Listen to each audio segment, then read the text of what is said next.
সন্তানকে মানুষ করার জন্য বাবার ত্যাগের শেষ নেই। ঘাম ঝরানো শ্রম, দিনরাতের পরিশ্রম, নেই নিজের চাওয়া পাওয়ার হিসেব। উদ্দেশ্য একটাই, সন্তান যেন পায় সুন্দর ভবিষ্যৎ। সেখানেই বাবার সকল প্রশান্তি। নিজের লেখায় বাবার এই পরিশ্রমের গল্প নিয়ে এবার নাটক নির্মাণ করলেন রাজীব মণি দাস।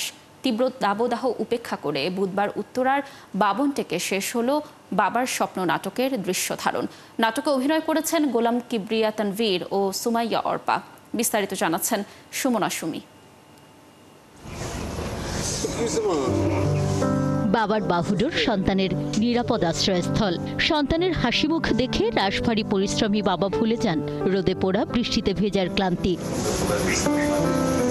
ছেলে মেয়েকে সুশিক্ষায় শিক্ষিত করতে বৃদ্ধ বয়সেও কেউ কেউ বেছে নেন রিকশা চালানোর মতো কঠিন কাজ। বাবার স্বপ্ন নাটকে অভিনেতা আব্দুল্লাহ রানা একমাত্র মেয়েকে উচ্চশিক্ষায় শিক্ষিত করতে হলেন রিকশা চালক।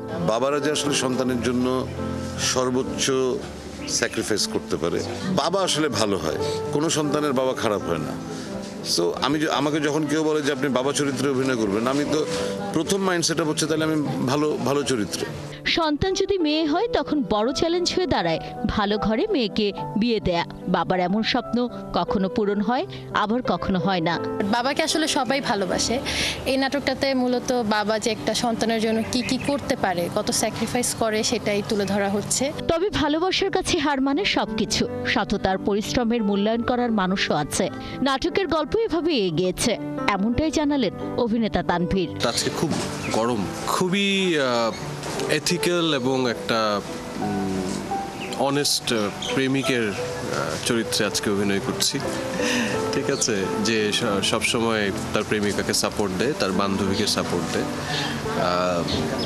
এবং সাপোর্ট দিতে দিতে এমন একটা সিচুয়েশনে আসে যেখানে হয়তো বা একটু কনফিউশনও তৈরি হয়, বাট সেই কনফিউশনটা বেশিক্ষণ থাকে না এবং এটা খুব সুন্দর একটা এন্ডিং হয় আর কি নাটকে। নাট্যকার ও নির্মাতা রাজীব মণি দাস জানান, নিজের জীবন আর সামাজিক বাস্তবতায় দেখা বাবাদের কঠিন জীবনযুদ্ধ নিয়েই নাটক বাবার স্বপ্ন।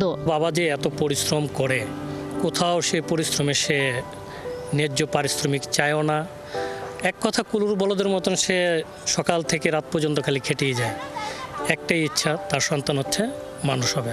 নাটকটি শীঘ্রই দেখা যাবে একটি বেসরকারি টেলিভিশন চ্যানেলে। সুমনা সুমি, ৭১, ঢাকা।